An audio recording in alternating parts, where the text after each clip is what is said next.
Is up, everybody? I hope you're doing absolutely amazing. Welcome to this YouTube video. In this YouTube video, we're going to be diving into how any agency owner can scale and grow their agency from $10,000 a month in revenue all the way past $60,000 a month in profit within a very low time frame, ideally speaking within 1 to 2 months. How we have done that internally ourselves twice, and how we worked with more than 300 plus agency owners to be able to achieve that result over the last 3.5 years. And we will break down specifically everything in regards to the sales process, the mindset behind it, the structures that you need, the framing, the priming, and the pre-call strategies that are relevant for you to be able to absolutely crush this. The reason Koi is so qualified to talk about this is because last year in 2025, he grew a consulting business from zero all the way up to 100K a month in profit within 3.5 months, managing the entire sales process top to bottom. And so this video is extremely value packed with all of the takeaways and the structures and mindsets that any agency owner needs to have when they're wanting to grow from 10K all the way up to 60 and past that. On today's video, we obviously wanted to talk about how any agency owner can go from $10,000 a month in revenue all the way up to $60,000 a month in profit within a very short and reasonable time frame. And the main part of this process that we're going to be diving into today, as I mentioned earlier, is going to be closing and the sales process in general. So what I want to do with this video is really simple. Just run through all of the experiences that both you, Koi, as well as myself have combined when it comes to the space and how to navigate the sales systems you need to actually pull this off at a rapid pace. And we're going to run through everything in detail and really bounce ideas back and forth in between one another. I want this to be like extremely authentic and just raw insights from top of mind that we have based on everything that we've done so far. So I did a short intro on who you are and what you do and what you're good at already, but feel free to kick it off from your end as well and just introduce yourself real quick, introduce who you are, what you're good at, why you're good at it, some references and proof as well is going to help. Yeah, and then thanks for the quick intro. Just, quick summary on what I do is I'm Coy, I'm COO here. Mainly focused around the sales aspect, and that's what I've been doing in my own agency as well. It's just scaling companies when it comes to their sales, so coming in as a sales director, sales operator, or closer at times as well, to make sure that anytime a lead comes in, that they're converting at the highest level, right? So I've had a lot of experiences as a closer, even before that, door to door. So just doing a lot of the nitty gritty sales work, and then hopping into this info space around 1.5 years ago. Just been smooth sailing since then. Sick. I absolutely love that. And you've been able to pull some really good numbers so far as well. I mean, the one client that you had before, for example, one of the first info offers that you focused on, as far as I'm concerned, you went from, I think, what was the starting point again? It was pretty much like 3K, practically 0 to 100K cash collected per month. Nice. And how long did that take you? It took around, I'd say, 3 months. First month was pretty much just onboarding. So I kind of take that as like a half month. And so I'd say 3.5 months took that. Yeah. I have a question for you, bro, because obviously we're familiar with this and we've seen a lot of very rapid growth in different types of companies that we've been both involved in, but then also, connections of ours, friends of ours, etc. If someone is listening to this right now and they're running an agency and they're making, say, 10,000 a month or, slightly below, slightly above that, they have some revenue, they have some clients, but they feel like no matter how hard they try to break through that ceiling, they just can't seem to get past it, even though they're working hard and doing everything they think they can do within their capabilities. And then they hear someone grow from, 3K or practically 0 all the way up to 100K a month within 3.5 months. How does that even work? Like, how did you pull that off?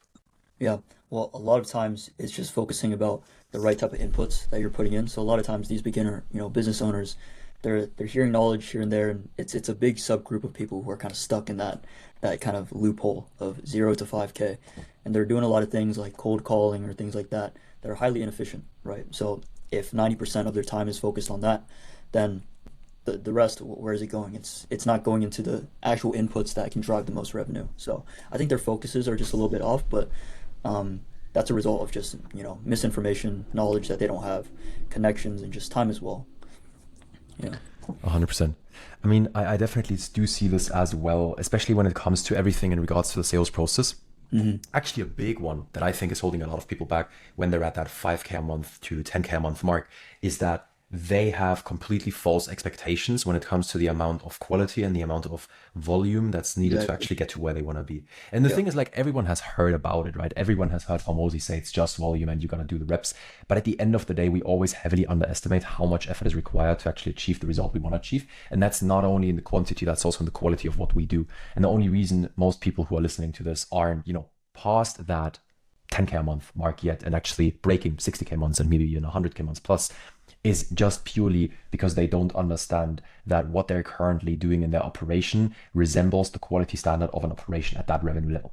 Exactly. And it's a harsh conversation to have with yourself to think about the fact that the reason you're making this amount of money is not because of all of these things you ideally or your ego would like to blame it on. It's actually because of your own inefficiencies, the lack of competency you have in certain areas, and also the clarity you lack on parts of the processes, right? I mean, we've had people before, for example, like Sufyan, that we took from 10K a month all the way up to 200K a month in profit within about 2 months. And none of that was, a magic trick that we just pulled out of our hat. It was simply clarity on what needs to be done, Sufyan executing extremely fast. And I obviously have to pay him big kudos there as well, because he's the one that pulled it off. He's the one that executed. But the only thing that was really relevant for him to get there as a foundation was having the clarity on what to do and the confidence to go for it and the right set expectations, knowing exactly what type of volume is needed to get there. Right. If we want to dive a bit deeper into the sales process. So for example, let's break down this specific case study that you just mentioned, say 0 to 100K a month in 3.5 months. If we look at the sales process, what do you feel were the biggest differences in that company at 10K a month in their sales process comparatively to 100K a month? What were the differences, or what were the systems that you guys have successfully implemented within that offer, within that company, to pull it off that fast and grow that quickly? Yeah. Well, there's a lot of things, but I think the three biggest levers mainly were around the systems around what a prospect was going through. So let's talk about the sales process first. Once they book onto a call, what exactly are the next steps that your team executes on by the time they hop onto a call, or by the time they book onto a call and then they hop onto the actual sales call? That process is very important in terms of making sure that they move up that hierarchy of awareness. So making sure that they're problem aware, solution aware, product aware of what you do, and then most aware. So as long as that nurture system can bring them through those stages of awareness, then that brings them to the call where they're in the right spot, they're in the right headspace, they have the right expectations, they're properly framed. So if you have the right closer in place, their job is simple, right?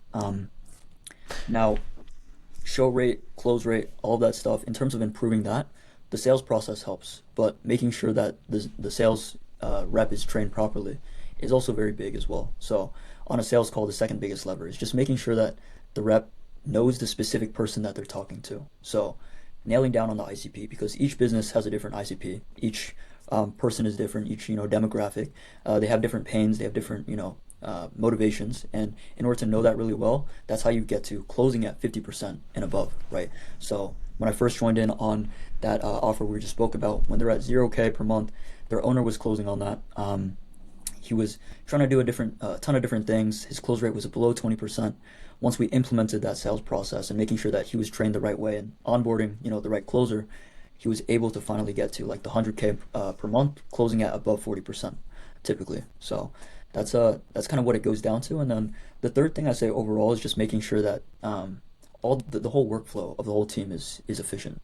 So I'd say all the inputs that you put in, like I talked about the inputs, there's clarity and there's confidence that you're doing the right inputs, and if you're doing those things, that with enough volume through marketing, that you'll get to a certain point, right? You'll get to 100K or 500K, whatever it is. So yeah. I got you. You mentioned a couple of different steps there. So you tapped into one, having the right setter, training him properly, having the right closer, training that person properly, making sure, and this is a big one you emphasized on as well, making sure that the pre-call nurture processes are set up correctly so that the closing isn't the biggest hurdle. It's actually more of a cash collection rather than them having to frame the prospect from the get-go and going through a 2.5-hour sales call, telling them everything they need to know, and them then closing. So basically what you're saying is like you focused on a lot of efficiency in the sales process and making sure you have the right human capital involved. Is that like the biggest things? Did I understand that right? Or also just breaking down the efficiencies, it goes into just finding the bottlenecks in the sales funnel, because there's a marketing funnel and then there's a sales funnel. Each one has a different leak, but specifically in the sales funnel, it's like these leads that were coming through, 100% of them are not going to be qualified always, right? Some of them are going to have longer buying cycles, maybe 2 or 3 calls. But how do we make sure that those leads aren't lost, right? And how do we make sure that maybe if there are natural leaks in the sales process, how do we actually reactivate them and put them back in the top so eventually they do end up closing? So these efficiencies is really about just fixing all of the inefficiencies which are leading to lost leads, lost ad revenue essentially. So once you fix these bottlenecks, ROAS naturally increases and cash collected increases as well. I got you. You're a very numbers obsessed guy from our work that we've done together so far, and everything that I know from you. Yeah. 100%. I mean, what would you say? I actually have an interesting question for you here, because when I was back in the days first starting out, always wondering about this. What do you feel is a good point in time to track a lot? So let me elaborate on that real quick.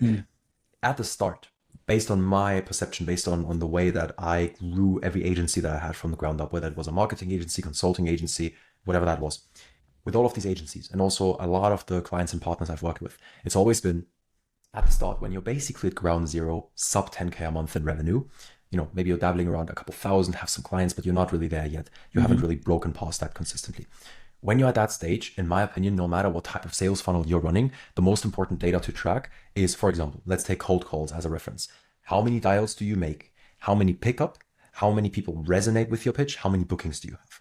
In the DMs, it would, for example, be how many messages do you send, positive reply rate, as well as booking rate, which is 3 different sets of data, which is nothing too crazy. When do you actually go in, or from what point onwards, and track like in detail every part of the process so that you're fully aware of every minor bottleneck? What would you say is a good run rate to go in there?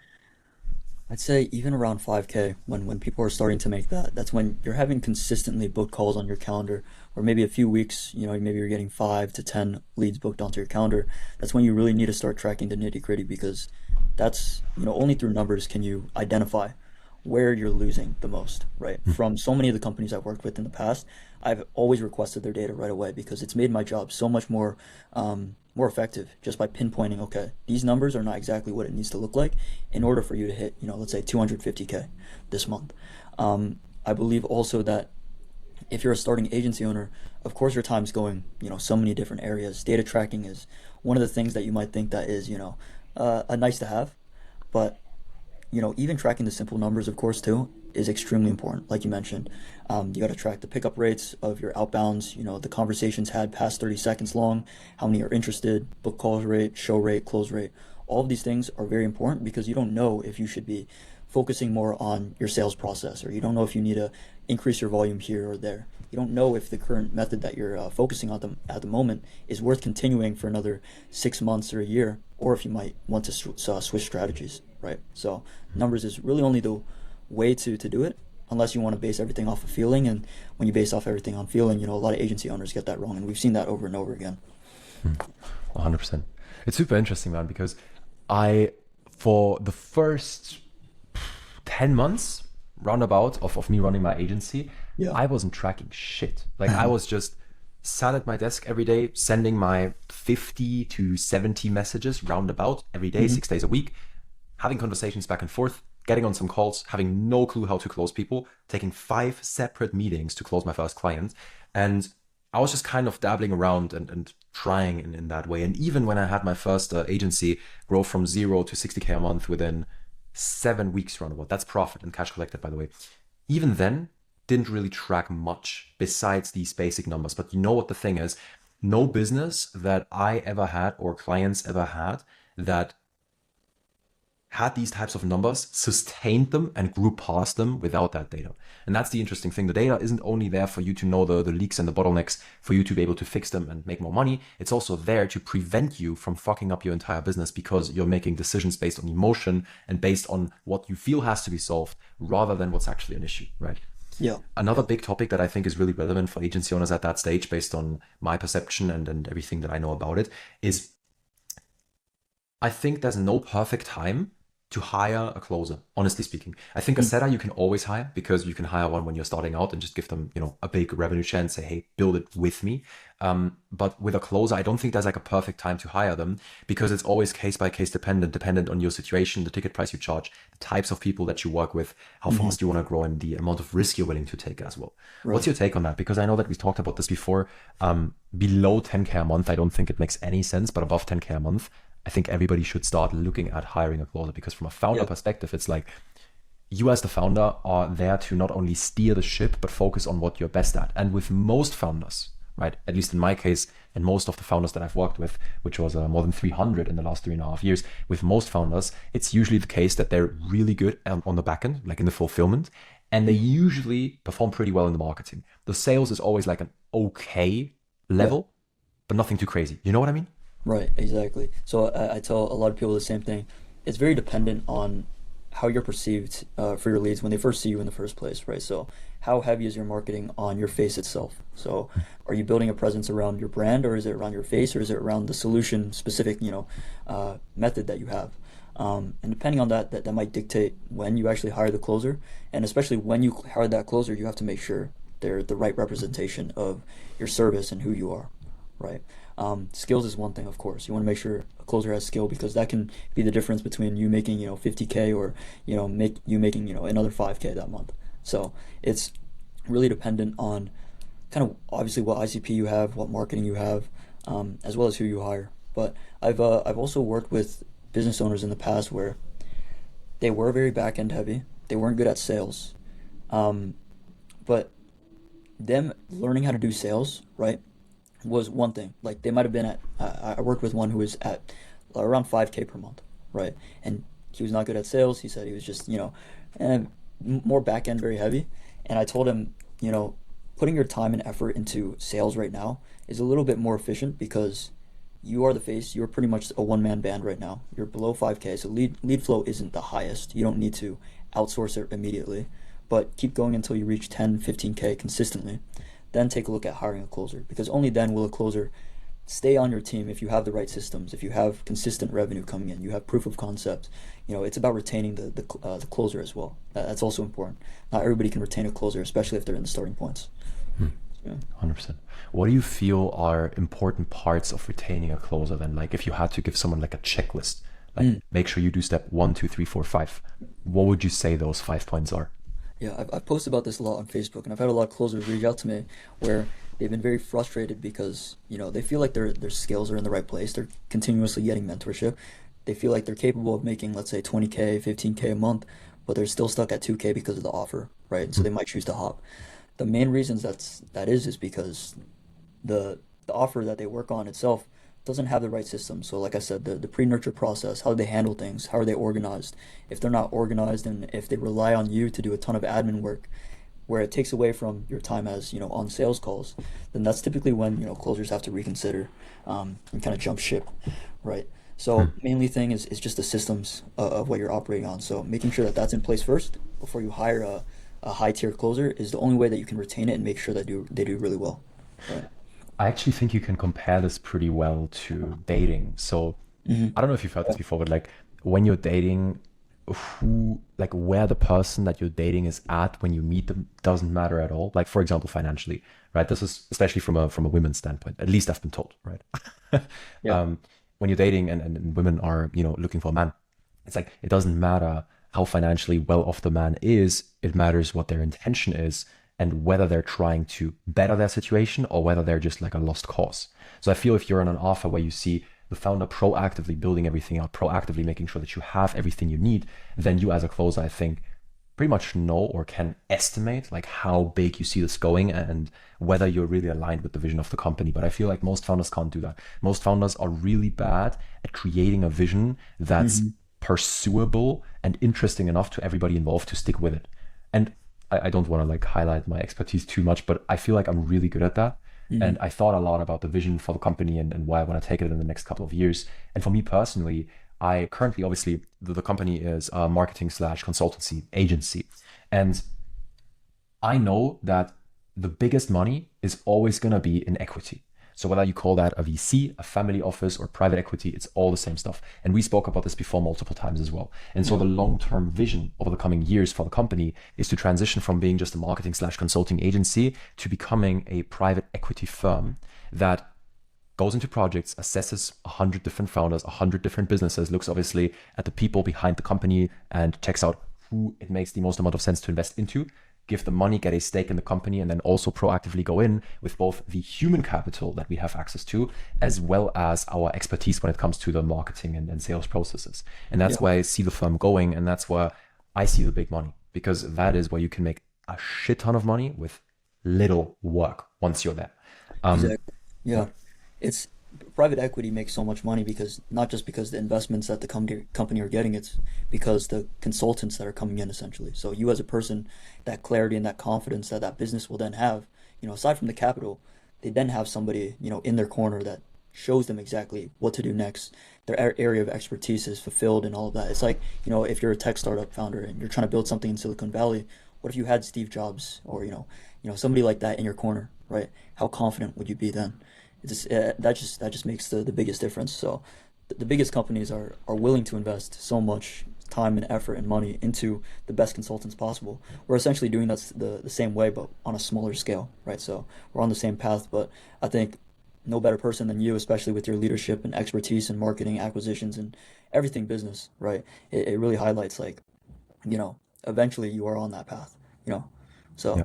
yeah. No, you're flattering my ego, bro. But no, I mean, I definitely see where you're coming from. I feel it's so important, man, because, and this dives more into like the mindset part of things, but I spoke about this with a childhood friend earlier today who I'm helping a bit as well in a couple different ends. And I also told him, like, at the end of the day, we only have this one life. So why not try to live it to the fullest? And living it to the fullest means going for things that might seem very big and far away and very uncomfortable, but that push you into this spot in life where you feel the most alive. And that's the interesting thing. I always feel the most alive when I'm in risky situations, which is kind of weird to say. Humans are naturally risk adverse, but because of that, once you are in a risky situation, once you put 50K on the table and now you have to make money, that's when you feel alive, because that's when you're driven. That's when the energy comes back. That's when everything works out for you. Exactly. Because you have to make it work. There's levels of risk as well. People perceive risk a little bit differently. And I think one of the biggest impacts to how you perceive, how high risk is your circle, right? So if you make 50K the norm, right, which you've made it in your own consultancy agency, where everybody you work with, 50K is the normal. It's not 10K. Everybody, I feel like starting out in the agency space, anybody who's like a norm almost or a beginner thinks 10K is bang, it's right there. But we know both from experience that 10K is really like that's nothing. Really, Bro, you can barely survive on that. Yeah. Like realistically, if everyone thinks about this, because I'm sure that there's some people listening to this as well who are, on the lower end of the spectrum and very much at the start. It's like if you make 10K, say you live in Germany, which is where I live, and it's pretty fucked when it comes to taxes. Say you pay 40% to the government in tax. That's 6K left. That's on your profits. For that, you have to make 10K profit, right? Which will be 12, 14, 15K revenue. Yeah. Let's talk profit. So say you have 6K left over from the 10K profit. Okay, or 6.5. You then pay your rent, your food, and your car, and then you have like $1,000 left over. If you have some software costs, money's gone. Like you cannot survive on that amount. I don't think people realize that, especially because when you have the right company structures, you should realistically speaking be paying yourself personally like 10%. If you pay yourself 10% of $10,000 a month in profit, you make $1,000 a month. Yeah, which is pretty fucking retarded if you ask me. So right. Yeah, it's all about who you're surrounded with as well. Like it's like if you think 10K is good, like of course you compare it to where you are right now. Let's say you're making 2K per month. 10K is a big jump, right? But once you actually get there and you've been there for a while, well, we've talked to so many agency owners who we've helped. Their time and their money is going towards so many different places. They feel like they're in a spot where 10K is the cap and they can't reach over it, right? And that's when you have to reinvest. You have to kind of see how your money works for yourself, and that's kind of the mindset shift that a lot of people need. I think they see 10K as the goal. Once they reach there, it's like end game.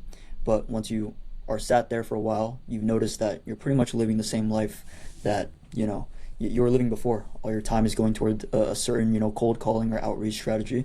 Some of it's going toward fulfillment, and then your money is just going towards making sure that that's sustained, right, rather than actually growing it. Yeah.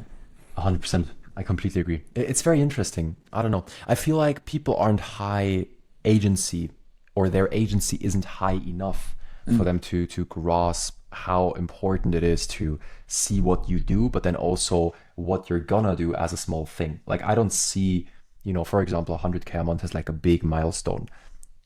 And I'm not trying to sound like a prick. Obviously 100K a month, especially if you make that in profit, is a lot of money and can change your life. But my point being is like, That's like one step of like 100 steps you can go. And so you shouldn't regard something small like 100K a month as like the big ultimate life goal that you have. Yeah. I actually heard an interesting story about this because I was listening to a podcast earlier that got recommended to me, like a podcast episode on modern wisdom. And basically it was about, high agency people and low agency people. And it told these two different stories.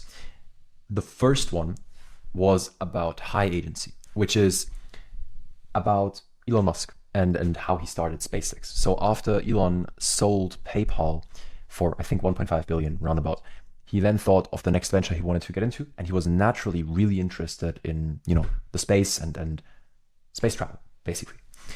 Instead of going to university, he thought to himself, okay, that's a waste of time. That will take me way too long. He just bought a bunch of books about, space and space travel and aircrafts and whatever he could get his hands on, and literally self-educated himself into the position where he understood enough of it to be able to hire good engineers and people who graduated from like major schools in this specific one topic, and got them onto the team and was able to actually manage them and build a good project with it. And the interesting thing is, the biggest breakthrough that they had, I don't know what it's worded as, was that they were able to land rockets again. I'm sure you've heard about that before, right? Yeah, of course. The self-landing rockets. Yeah, it's like no one was able to pull that off before, because if a rocket, like if you shoot a rocket in the sky and then it comes back vertically like this, the pressure, there's basically zero resistance in the air because it's like an arrow going back.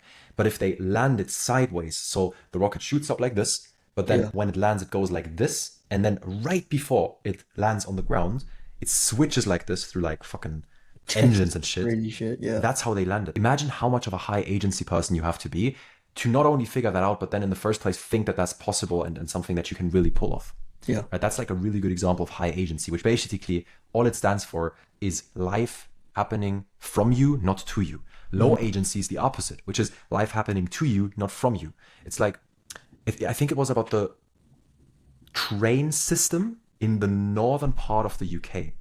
Up until 2024, this was from 2024, so I'm not quite sure if that's still accurate today, 2026, but up until 2024, at the least, they were using, do you know what a fax is? Mm-mm. Oh no, a fax, like a fax machine. Yeah, they were using fax machines to communicate in between the people walking, like, on the trains. That's crazy. Up until 2024. The governor of Manchester found that out, and he talked to like the CEO, chairman, or whatever that may be, of the specific company, and he asked him like, why the fuck are you guys communicating via fax? Like, what is wrong with you? And he basically told him, yeah, we spoke about like doing this before, and we spoke about the fact that we want to replace it before, and we had this planned and this iterated, but we just haven't done it yet. And then he asked, okay, like, why can't you just like do it today, do it tomorrow? He said, yeah, but then we have to do this, we have to do that. The whole point being was that low agency people always talk about what they're going to solve and how they're going to solve it and what it's going to look like and what it's going to feel like and how they're going to do the whole process, when in reality they never take action on it. And there's months and years and decades passing by, and they still communicate via fucking fax in 2024. Yeah. How retarded is that? And it just goes to show the two extremes of how high or low agency certain people are. And to be a founder, a successful founder in an agency, you have to be high agency. You have to. Otherwise, you're going to get fucked completely. Yeah. So let me know your thoughts on that. No, 100%. 100%. I think I've watched a similar podcast or something like that. It's like if you're stuck on an island too, it's like the person with low agency, they think about, how they're going to escape, or they might give up and just drink some coconuts all day to try to survive as much as they can. High agency person goes out there and actually builds the raft. They actually take the resources they have and put it into action, right? Between the two, it's easy to say, I want to be high agency and stuff like that, but it's another thing, it's very tough as well. The human mind can almost withstand so much willpower, and the person that you are right now isn't the same person that you need to be if you were to make 100K per month, let's say, right? So 100%. There's a lot of factors into turning into that type of person. You have to be in the present moment, but also you have to surround yourself with the right people and have the right accountability as well. I think that's one of the main things that's helped me out in the past, especially with you. It's like, as a closer, you're surrounded by just other people trying to get to that 10K per month mark with commissions. But once you're surrounded, motivated, and held accountable by people who are at a higher level doing something that is higher leverage, but you don't know what to do, they can actually transition you into that different stage, the person you need to be. So yeah, high agency is it's a tough concept to actually execute on, but there's a lot of simple things that you can put in place to actually become that person, right? 100%. Yeah. I think it's a commitment thing as well, bro. At the end of the day, like, if I think about it, over the last 3.5 years, I've had access to more than $85,000 worth of coaching programs. That was both my own money that I invested, as well as my business partner's money that we invested from the companies we had, right? And we bought at every price point. I had $1,000 courses before. I was in every community imaginable. I had coachings before from people that are charging $10,000 a month. And, I've really seen every part of the spectrum. Not every part. There's obviously way more expensive ones as well, but I'm not there yet to be able to afford those. And the interesting thing is, like, whenever I speak to somebody who's maybe making like 10K a month and living like a pretty chill life because of it, I always like to tell them that they will stay stuck there forever unless they show themselves with as much proof and data as possible that where they're at right now isn't where they should be to fulfill their true purpose in life. It's like, if you think about it, with 10K a month, you can barely take care of yourself as a business owner. I'm not saying 10K a month in earnings as an employee. Like, as a business owner, if you make 10K a month, you can barely take care of yourself. How big of a disservice are you doing your family and the people you truly care about by making that little money and being fine with it and traveling, but not really giving back, not really taking care of your parents, not really trying your very best to provide for them like they provided for you? I think that's extremely selfish. Right, right. And some people might say, like, hearing it from us, they're like, what do you mean 10K is nothing?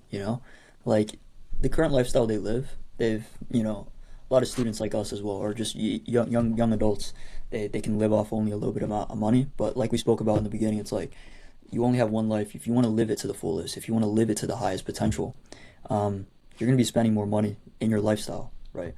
Whatever it might be. It doesn't have to be cars and nice apartments, but giving back, being that responsible person for your family. That's going to take a lot of money, a lot of sacrifice, and you're not going to achieve 10K if you are that person who is in the mindset of a 2K per month agency owner. You have to commit, and I tell people this the same way.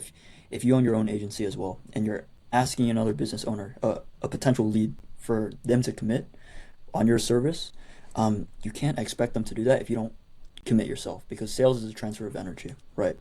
If you're a leader, if you're committed in every day, if you're doing the right things, then you will attract those same type of people, and you'll convey that type of energy on a sales call, where the prospect will also lean in and do the same thing as well. So if you want to make more money, commit yourself, and then those leads will also be committed. You know what I mean? So yeah. 100%. I completely agree with everything you're saying, bro. There's one more thought that I also had that I wanted to add on to this, just so we can really bring this home, because I know we wanted to talk mainly sales, but I think the conversation is flowing into a very good direction that's going to help a lot of people who are stuck around this 10K mark. If you think about it, a lot of people, especially agency owners, especially if they're making around 10K a month, if you ask them when they want to retire, like by what age, a lot of them are going to tell you, like, depending on how old they are, but if they're around their 20s, like 18 to 25, say, a lot of them are going to say 30 to 35, maybe 40. Right. That's what a lot of them are going to say. But the thing is, they did not do the math and actually understood how much money it takes to retire. People heavily underestimate that.